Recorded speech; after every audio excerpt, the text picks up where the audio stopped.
اعوذ باللہ من الشیطان اللعین الرجیم بسم اللہ الرحمن الرحیم السلام علیکم ورحمۃ اللہ وبرکاتہ۔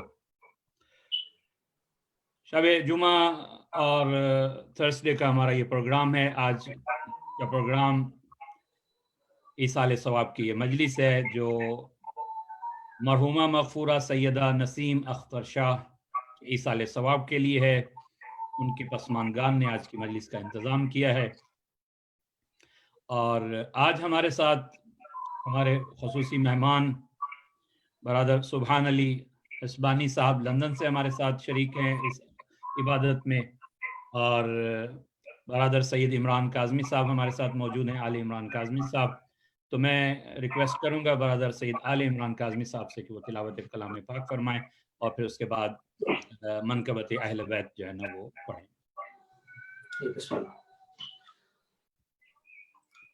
اللهم صل على محمد وآل محمد.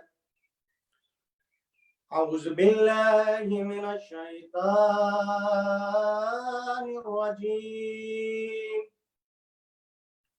بسم الله الرحمن الرحيم. والشمس والضحاها والقمر إذا طلاها والنهار إذا جلاها والليل إذا يغشاها والسماء وما بناها والسماء والليل إذا يغشاها والسماء وما بناها والأرض وما طحاها ونفس وما سواها فألهمها فجورها وتقواها قد أفلح من زكاها وقد خاب من دساها كذبت ثمود بطغواها إذ انبعث أشقاها فقال لهم رسول الله ناقة الله وسقياها فكذبوه فعقروها فدمدم عليهم ربهم بذنبهم فسواها ولا يخاف عقباها. صدق الله العلي العظيم. اللهم صل على محمد وآل محمد. ایک دفعہ پھر درود.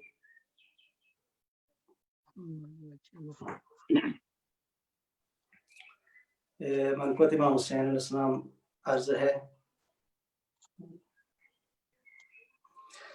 مہمار عرض کرب و بلا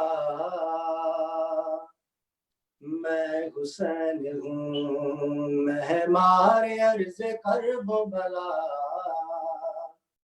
میں حسین ہوں. نوکر بنی ہے جس کی قضا میں حسین ہوں. میں حسین ہوں. مہمار عرض کرب و بلا میں حسین ہوں. اس پوری کائنات میں شبیر کے سوا گزرے بہت ولی و نبی عالی مرتبہ، لیکن کوئی یہ کہہ نہ سکا میں حسین ہوں. میں حسین ہوں. مہمار عرض کرب و بلا میں حسین ہوں بھٹکا ہوا تھا راہ مودت تک آ گیا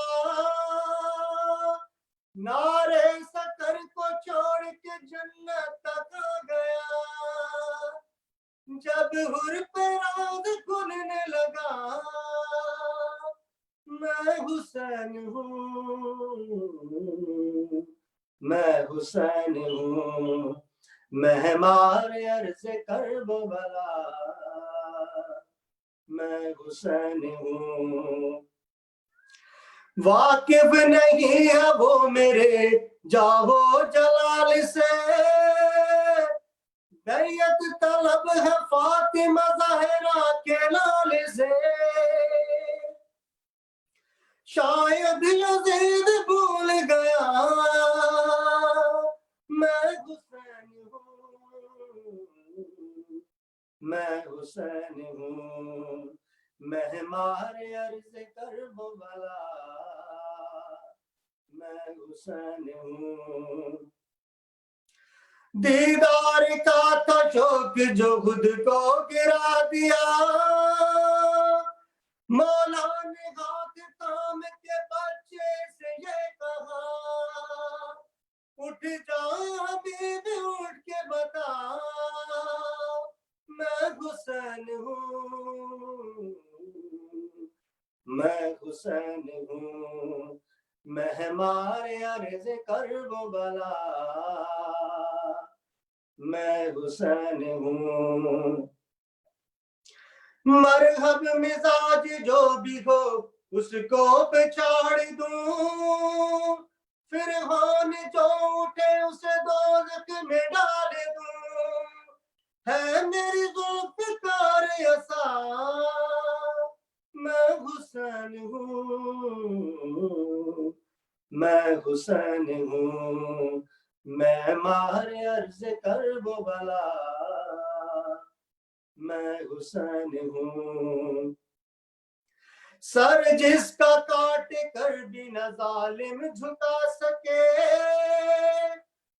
خاموش کرنا چاہا تھا جس کو یزید نے نو کے سنا پہ بولے اٹھا میں حسین ہوں میں حسین ہوں مہمار عرض کرب و بلا میں حسین ہوں چمکے گے میرے نور سے ذرے زمین کے تم کیا بتاؤ گے مجھے قانون دین کے اسلام میرے گھر میں پلا میں حسین ہوں میں حسین ہوں مہمار عرض کرب و بلا میں حسین ہوں تم جانتے نہیں ہو ہم ابن بطول ہیں یہ چاند تار سب میرے قدموں کی دھول ہے سورج میرے گھر کا دیا میں حسین ہوں میں حسین ہوں مہمار عرض کرب و بلا میں حسین ہوں ایک دل میں عکس فاتح خیبر بنا دیا لوری میں کیا حسین نے اس کو سنا دیا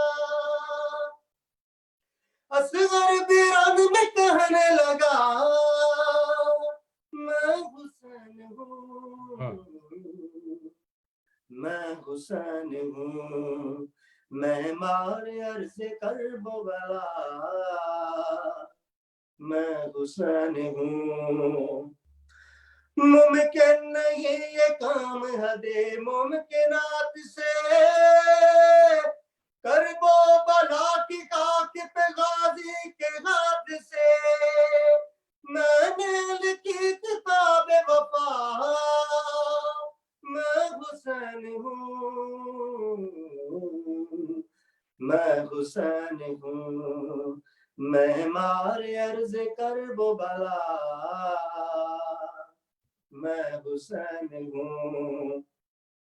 مقدار سے تو ماتمی ہے میرا مجھے بھی ہے یہ خبر لیکن میرے عمل پہ تکلم عمل بھی کر پھر بخش دوں گا تیری خطا میں حسین ہوں میں حسین ہوں مہمار عرض کرب و بلا میں حسین ہوں میں حسین ہوں. صلوات محمد و آل محمد.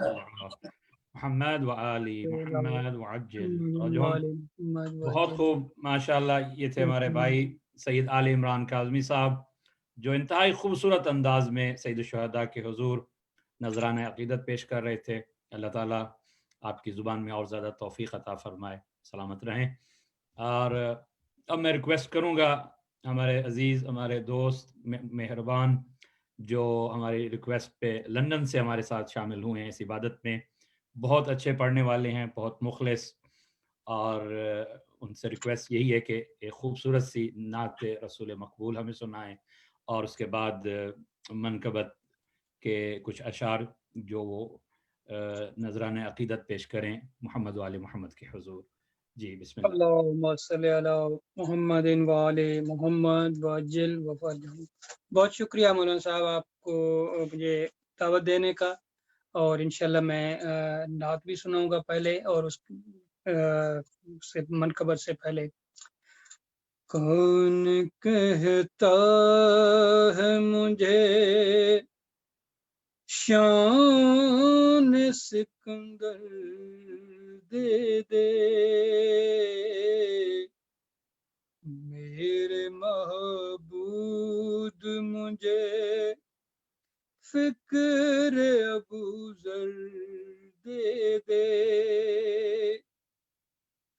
مالک لوح و قلم بحر جہاد کلمی، مجھ کو الفاظ و مفاہم کا وہ لشکر دے دے. عشق جو تو نے اویسی کرنی کو بخشا، وہ جو ممکن تو مجھے اس فضوتر دے دے. جس کو سرکار نے بخشا شرف گویائی، لال و یاقوت نہ دے مجھ کو وہ کنکر دے دے. تیرے محبوب نے جو پیٹ پہ باندھا اکثر، وسعت رزق نہ دے مجھ کو وہ پتھر دے دے. ظاہری تن کے لیے اور نہ کفن کو کپڑا، جو میرے عیب چھپا لے وہ چادر دے دے. وقت کے مرحب و انتر سے نمٹنے کے لیے پھر کوئی فاتح ہے خیبر سا غزل پر دے دے. تاجور بھی میرے قدموں میں سعادت ڈھونڈیں، زینت سر کو جو نہ لینے پیمبر دے دے، سبط جعفر کی تو بخشش کو یہی کافی ہے کہ غلام درے آل پیمبر دے دے۔ کون کہتا ہے مجھے شان سکندر دے دے۔ صلوات اللہم صلی علی محمد وآل محمد اجل۔ یہ بھی سبط جعفر صاحب کی منقبت ہے، بلکہ منقبت اسی کے اندر نوحہ بھی ہے۔ جب خدا کو پکارا علی آ گئے،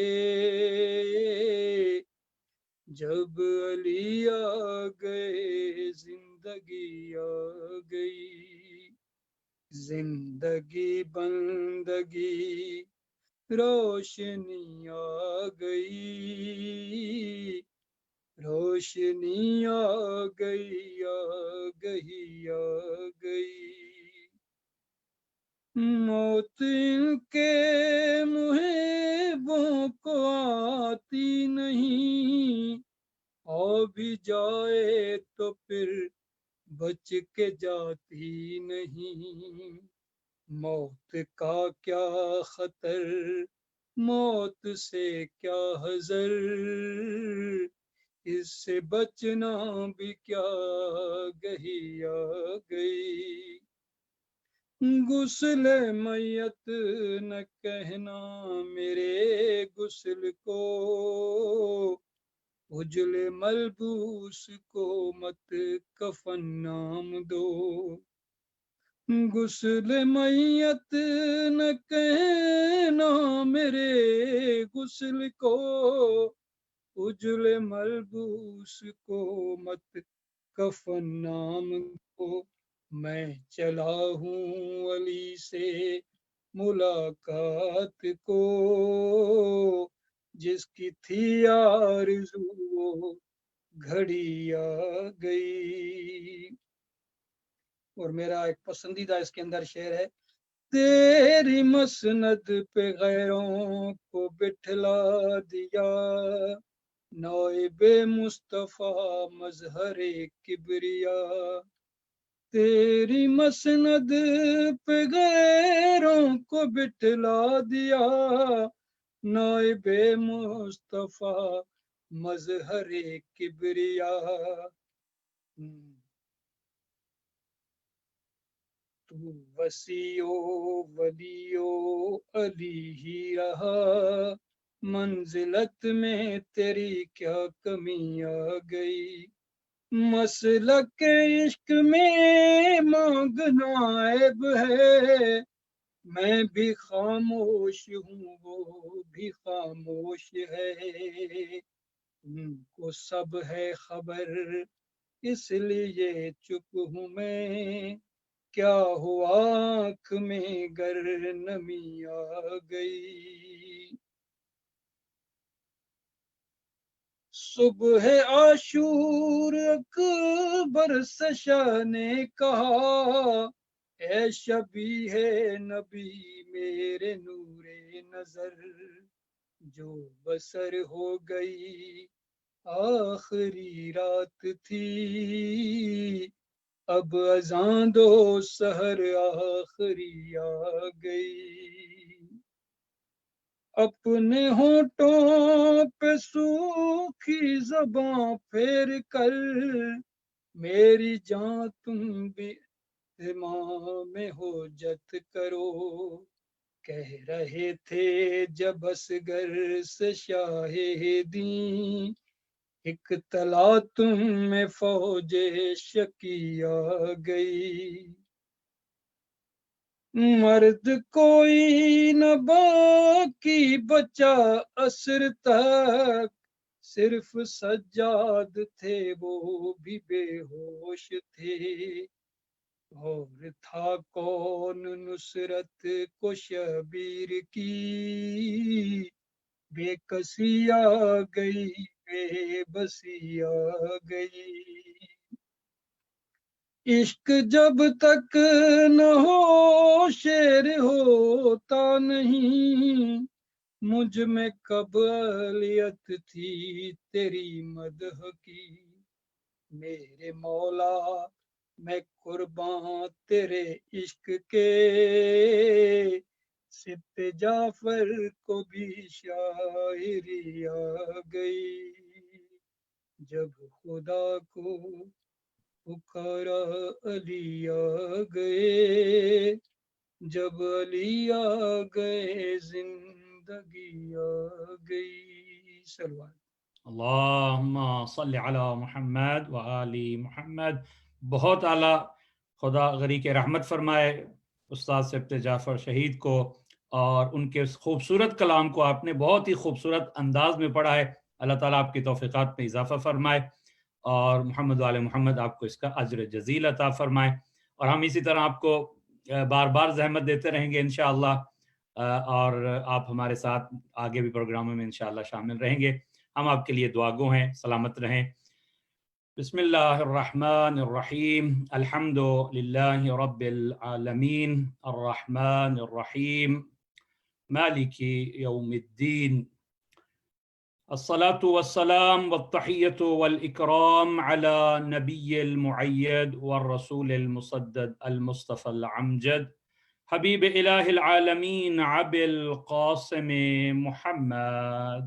اللهم صل على محمد وآل محمد وعلى أهل بيته الطيبين الطاهرين المعصومين الذين أذهب الله عنهم الرجس وطهرهم تطهيرا.